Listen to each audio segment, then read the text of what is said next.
নমস্কার, আমার আপনজনেরা রুদ্রবার্তায় আপনাদের সকলকে স্বাগত জানাই। আমি রুদ্রপ্রসাদ ব্যানার্জি। এই মুহূর্তে গোটা দেশের কাছে সবচেয়ে বড় ব্রেকিং নিউজ একটাই, আর সেটা হচ্ছে অবশেষে ইউসিসি বিল পাস হয়ে গেল উত্তরাখণ্ডে। অর্থাৎ উত্তরাখণ্ড মানে দেবভূমি এবার থেকে এক দেশ এক আইন এর মধ্যেই থাকবে। চলুন শুরু করা যাক এই মুহূর্তের সবচেয়ে বড় ব্রেকিং নিউজ নিয়ে রুদ্রবার্তা।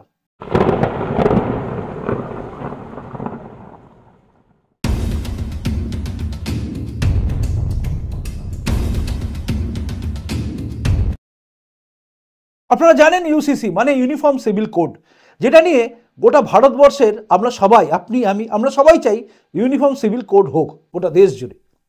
কিন্তু সেই দেশ জুড়ে হওয়ার আগে একটা রাজ্য করে শুরু হয়ে গেছে, এবং সেই শুরুটা ভারতবর্ষের বুকে প্রথম হলো উত্তরাখণ্ড। উত্তরাখণ্ডের মুখ্যমন্ত্রী পুষ্কর সিং ধামি কথা দিয়েছিলেন ভোটে আসার আগে, অর্থাৎ নির্বাচনের আগে, যে যদি জিতে আসি ইউসিসি লাগু করব উত্তরাখণ্ডে। করে দেখালেন তিনি। গতকাল যখন ইউসিসি পেশ করা হয়, মানে বিলটা যখন পেশ করা হয় বিধানসভায়, তখন জয় শ্রীরাম ধ্বনি দিয়ে কিন্তু স্বাগত জানানো হয়েছিল। দেখুন সেই ভিডিও। माननीय अध्यक्ष जी, मैं आपकी अनुज्ञा से समान नागरिक संहिता उत्तराखंड विधेयक 2024 को पुनर्स्थापित करने हेतु सदन की अनुज्ञा चाहता हूँ। माननीय जी,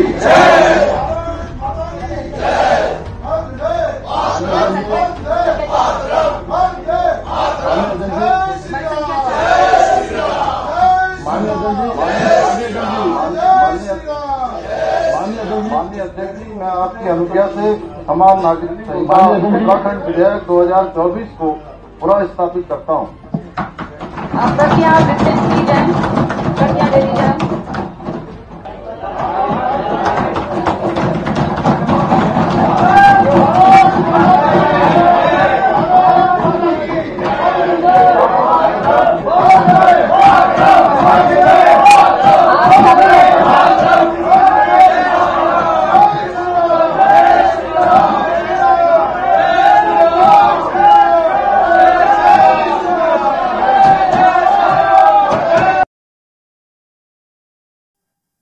দেখলেন, এরপরে আজকে এই বিলটা কিন্তু পাস হলো। खंडशः विचार। प्रश्न यह है कि खंड 2 से खंड 6 एवं खंड 1 प्रस्तावना और शीर्षक इस विधेयक के अंग माने जाएं। जो माननीय सदस्य इसके पक्ष में कृपया हाँ कहें। सर्वसम्मति से अतः प्रस्ताव स्वीकृत हुआ। अतः खंड 2 से खंड 6 एवं खंड 1 प्रस्तावना और शीर्षक इस विधेयक के अंग बन गए। দেখলেন, বিল পাস হয়ে গেল, এবং এটাই এই মুহূর্তে গোটা দেশের কাছে ব্রেকিং নিউজ। কারণ গোটা দেশের মধ্যে সবচেয়ে প্রথম কোথাও যদি ইউসিসি লাগু হয়, অর্থাৎ ইউনিফর্ম সিভিল কোড, যেটা নিয়ে বিজেপি বারংবার বলে এসছে, সেটা শুরু হলো কিন্তু উত্তরাখণ্ড দেবভূমিতে। উত্তরাখণ্ড দেবভূমিতে আর একজনের জন্য এক আইন, আরেকজনের জন্য আরেক আইন, মানে আমার ইচ্ছে হলো আমি এই আইনে থাকবো, আমার ইচ্ছে হলো আমি ওই আইনে চলে যাব, এসব বন্ধ। অর্থাৎ সবার জন্য এক আইন। মনে হলো আমার বিয়ে করার জন্য আমি 4টে বিয়ে করবো, তার জন্য এই আইনে চলবো। আবার মনে করা হলো ডিভোর্সে খরপোশ মানে খরপোশ দেবো না বলে এই আইনে চলে যাব। মেয়েদেরকে বঞ্চিত করব, পয়সা দেবো না, সম্পত্তি থেকে বঞ্চিত করব, সব বন্ধ। ইউনিফর্ম সিভিল কোডের আন্ডারে সব কিছু বন্ধ হলো। অর্থাৎ আজ থেকে উত্তরাখণ্ডে আর 2 রকম 3 রকম আইন চলবে, আমি আমার প্রথা মেনে একরকম আইনে চলবো, এটা বন্ধ হবে।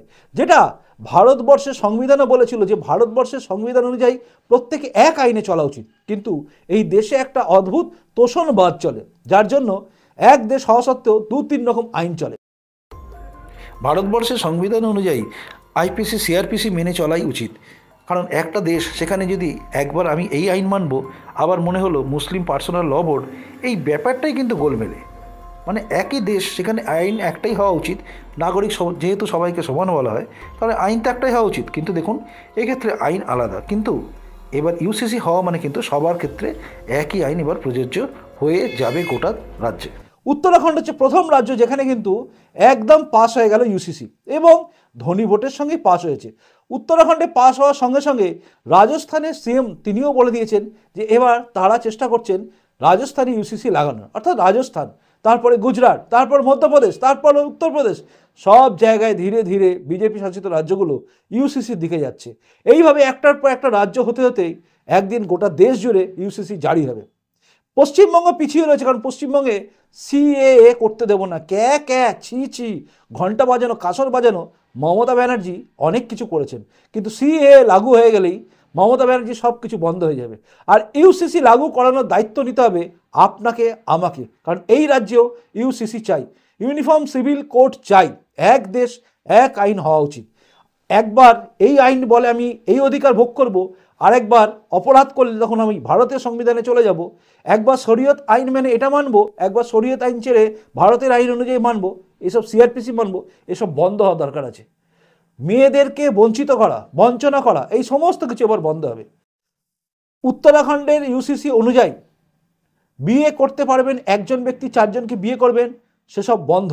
অর্থাৎ হিন্দু হলে একজন একজনকে বিয়ে করতে পারবে, দ্বিতীয় বিয়ে করতে পারবে না, আর মুসলিম হলে একজন চারজনকে বিয়ে করবে, বন্ধ।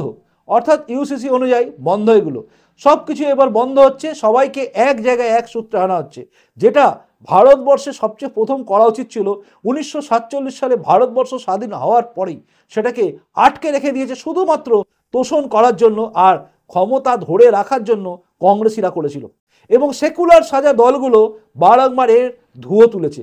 অদ্ভুতভাবে দেখবেন সিএ এর ব্যাপারে বলছি যখন, আমরা সবাই তো এক, কেন নিজেদের মধ্যে ভেদ করা হচ্ছে?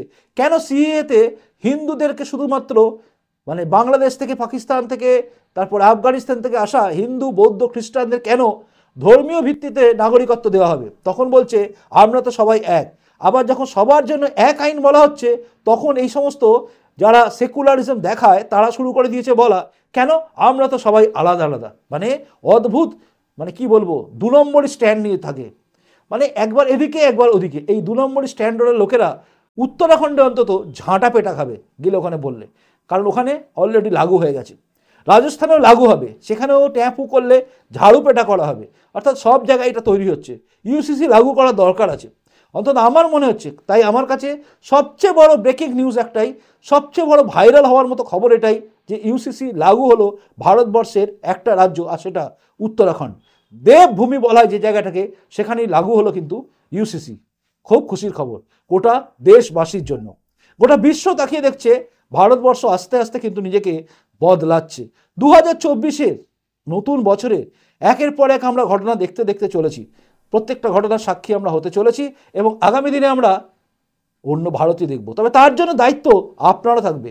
আপনিও যদি চান ইউসিসি লাগু হোক এই রাজ্যে, তাহলে লিখবেন কিন্তু কমেন্ট বক্সে যে হ্যাঁ আপনিও চান ইউসিসি লাগু হোক এবং সিএ লাগু হোক এই রাজ্যে। আর তার জন্য যা করার আপনাদেরও করতে হবে, কারণ ভোট হচ্ছে সবচেয়ে বড় শক্তি।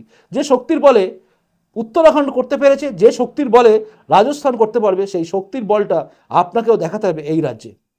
এটাই ছিল এখনকার রুদ্রবার্তা।